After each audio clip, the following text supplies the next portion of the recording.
ماتیس لیونجکفیست داواکاری گشتی سوید ڕایگەیاند پاژماوەی مادەی تەقینەوەیان لە نزیکی دوو هێڵی نۆرد ستریمی 1 و 2 دۆزیوەتەوە. ئەوەش جەختکردنەوەیە لە کاری تێکدەرانە کە هەر لە سەرەتاوە رووسیا وڵاتانی خۆرئاوایی یەکتریان لەبارەیەوە تۆمەتبار دەکرد. تەقینەوەکان لە 26 ئەیلولی ڕابردوودا زیانی گەورەی بە هەردوو هێڵی نۆرد ستریمی 1 و 2 لە قوڵایی دەریای باڵتیک گەیاند. دوابەدوای ڕووداوەکە هەریەکە لە رووسیا وڵاتانی خۆراوە یەکتریان بەو تەقینەوەی تۆمەتبار کرد، بە تایبەتی بەکارهێنانی گازی سروشتی وەکو چەک لەلایەن رووسیا و وڵاتانی خۆراوای بە تۆمەتبارکردنی کرملین هاندەدا. بەڵام دەسەڵاتدارانی مۆسکۆ ژمارەیەک وڵاتی خۆرئاوا بە تایبەتی ئەمریکای بە خاوەنی بەرژەوەندی ناو دەبرد لە بچڕانی وزەی رووسیا بۆ ئەوروپادا. داواکاری گشتی سوید دەڵێت لە چوارچەوەی لێکۆڵینەوەی مەیدانی تاوانەکەی دەریای باڵتیکدا پاژماوەی تەقینەوە و تەنی نامۆ دۆزراوەتەوە. ناوبراو لێکۆڵینەوەکە بە گشتگیر و زۆر ئاڵۆز ناو دەبات، بۆیە پێی وایە لەو تاوانەدا دەکرێت گومان لە هەر کەس و لایەنێک بکرێت.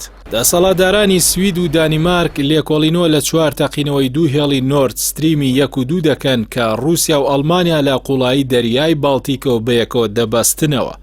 هەر لە سەرەتای جەنگی رووسیا دژی ئۆکرانیا و بگرە پێشتریش ئەو هێڵانە لەلایەن ئەمریکا وڵاتانی دیکەی خۆرئاواییەوە جێگەی مشتومڕ بوون. بە تایبەتی ئەمریکا هەمیشە چاوی لەسەر بازاڕی وزەی ئەوروپا بووە.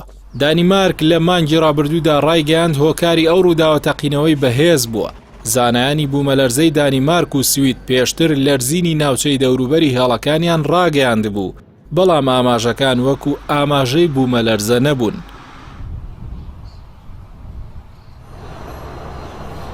لە مانگی ڕابردووشدا وەزارەتی بەرگری رووسیا ڕایگەیاند چەند یەکەیەکی هێزی دەریای بەریتانیا هەستاون بە تەقاندنەوەی بۆریەکان، بەڵام بەریتانیا ئەو تۆمەتانی بە چاواشەکارانە ناوبرد و هۆکارەکەی بۆ شکستی رووسیا لە جەنگی ئۆکرانیادا گێڕایەوە.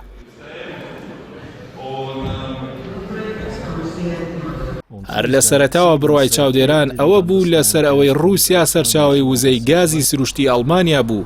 ئەو وڵاتە لە هەڵوێستیدا بەرامبەر رووسیا دوودڵ بوو، بۆیە ئەو ڕووداوە ئامانجی یەکلایکردنەوەی هەڵوێستی سیاسی و سەربازی ئەڵمانیا و یەکێتی ئەوروپا بوو بۆ زیاتر چوونە نێو پشتیوانی لە ئۆکرانیا. ئەوە جگەلەوەی بازاڕی ئەوروپای بۆ سەرچاوەکانی وزەی ئەمریکا یەکلایی کردەوە، بۆیە ئەم لێکۆڵینەوەی داواکاری گشتی سوید دۆسیەکە زیاتر ڕوون دەکاتەوە و ئامانجی پشتی ڕووداوەکەش ئاشکراتر دەکات.